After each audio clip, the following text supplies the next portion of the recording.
Hi, this is Roger. Thanks for dropping by. I get a lot of questions about the amount of time it takes to edit videos, especially from people who are thinking of doing it and thinking it takes all day. Well, there's lots of video editing software out there, apps for phones and all sorts of things like that. I don't profess to know anything about the others or how they work, how easy they are to use. I only know the one I use. But there must be an awful lot of similarities in the methodology, and I don't know whether everybody would be able to do some of the things that I can do because of the software I've got. I'll also apologise in advance. The camera is sitting on my right shoulder so that I can film, and hopefully I won't knock it over. Let's move out of the way a bit. So the sound of my voice is only going to go in one of the microphones, so when you listen to it in stereo it'll probably be all over on one side. You'll still be able to hear it, it'll be fine. Okay, I've downloaded everything from the camera that I filmed this morning into that folder. I usually just give it a date, because I know what's in it, I've only just done it, you know.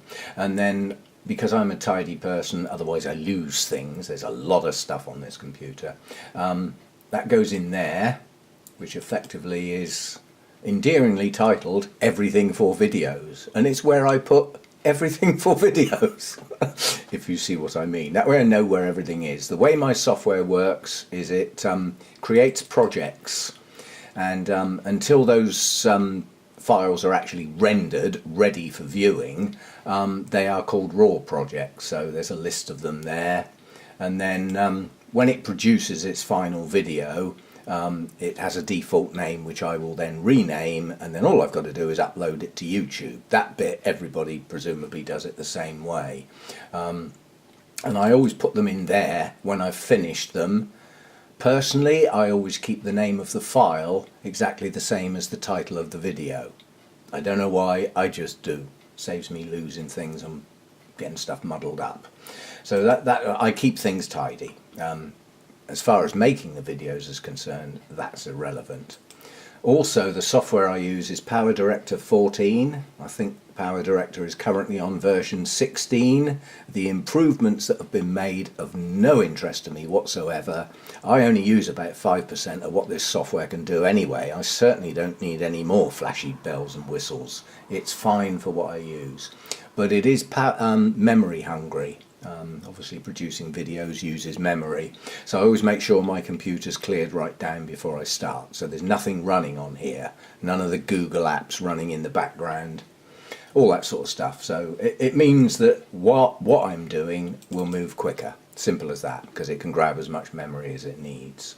So I start up the software, and if I go into Open Project, that's the list of the raw projects. And one of them is called Project Start. This is pre-prepared to save me doing it each time. So we get that open. And because I want to maintain that project with its original name, the first thing I need to do is actually save this file with a new name. And that name will be the name of the video, which we'll call Video Editing How I Make My Videos. Is that all spelt right? Yeah. Always check the spelling before you hit the send button. Save mucking about. My spelling is awful normally, especially first thing in the morning. So I now save that, which means my Project Start video is untouched. So I can use it over and over again. Yeah. Now this is a pre-prepared one. If I just hit the play button, that's my video. Yeah, that's my startup. You recognise it. It's got dummy headings in it at the moment because I haven't done it yet. But that's my startup. Yeah, and the end of my video is already there, ready to go. So effectively, all I've got to do is fill in the gaps. First thing to do, edit the title page, otherwise it'll just have all those question marks in it. I like to have the date on mine. That's not compulsory. 22nd. Video editing. Check the spelling. How I make my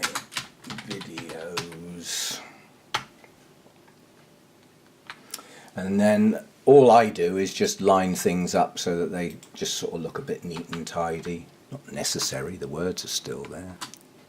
Somewhere like that. Save that away. And all I need to do is get some video clips. Otherwise it's going to be a lot of empty space in the middle. So just import the files that I created this morning while I was filming. The ones I want as an example of a video, I'll just pull that one in. What I'm going to use as a center of this video doesn't matter, simply because the video I'm filming is still in the camera. It's still recording, so I can't show you making the actual video that I'm making because I'm making it. Does that make sense? Possibly. Okay, so I've just pulled in a clip that I actually filmed this morning, and then all I've got to do is bring that down into the timeline, line it up with the end of my startup thing. My music overlaps very slightly and fades into the video. That's just my preference.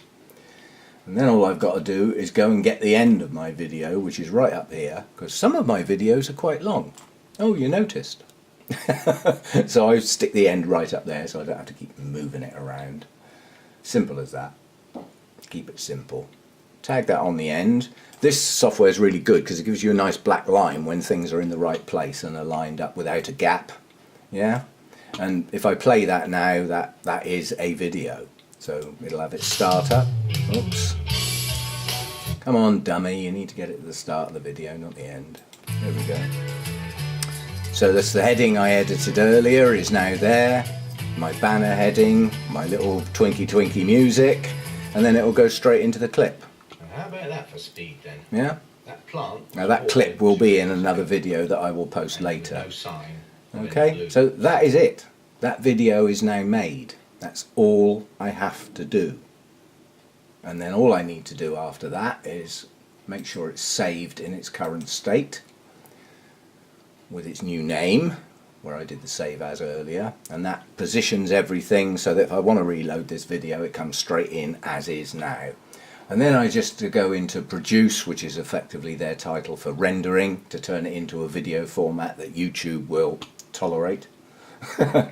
And gives me a few stats. It gives me the size of the video in total and a couple of other bits. They're irrelevant, they're just there whether I want them or not. Hit the start button. That is now rendering that video. Yeah? That's it. When that's finished, I can close this software down. I will have a default file name in my Everything for Videos folder because that's where I told the software to put it. I can then rename that, go straight into YouTube and upload it. It really is that simple. We don't want to sit there and watch that.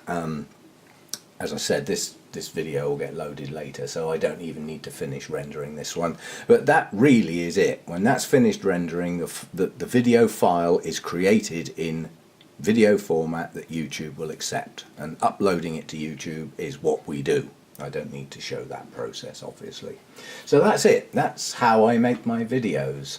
Now obviously the video I'm making currently is still sat in the camera, so I will now repeat the process, download it off the camera, yeah, open up this software, give it a title, yeah, and pull the clip in that's currently on the camera that I'll have downloaded, do those few tweaks, render it, and it's ready to go.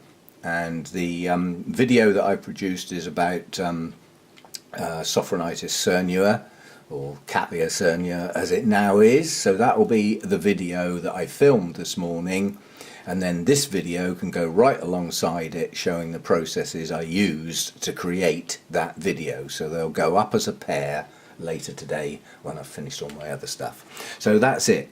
I don't find that complicated. For my tiny little mind, I don't find it time consuming. I don't find it a problem. Yeah, I enjoy filming. Putting the videos together is very, very simplistic. I'll just show you some other things. If I cancel that rendering while we're there and just go back into the editor, yeah, because there are some other things you might want to do. Now this is what the video will be, is actually Sophronitis cernua. Well, what I can do is import another file, which, because I'm a tidy person, I've got all my hyperlinks, which are my links to my notes. Yeah, so if I open that up, we should be able to go down here. I hope I've got a flipping picture of this. Yes, there we go. Grab that, that's my still of this last time it was in full bloom. Pull that in, yeah. I can now drag that down into the timeline. I've now got a pop-up, yeah, which I can then scale, push over to one side like we do, yeah, and I might want to put some words underneath it. Well, I've got a prepared title. I just go into my titles page, grab hold of the title, which is just a blank one, drag it down into the timeline, into the appropriate place. Now what I can do with the picture is make it stay in the frame as long as I like by just stretching it or shortening it. Yeah, so I can do that, and then obviously the words normally are the same length, so I just adjust that back to the same length. It puts this bar there, that is so useful. And then obviously the words I would need to amend, because it isn't really Telumnia Fantastic, is it? What it is actually it's cat layer. Whoops, low letters.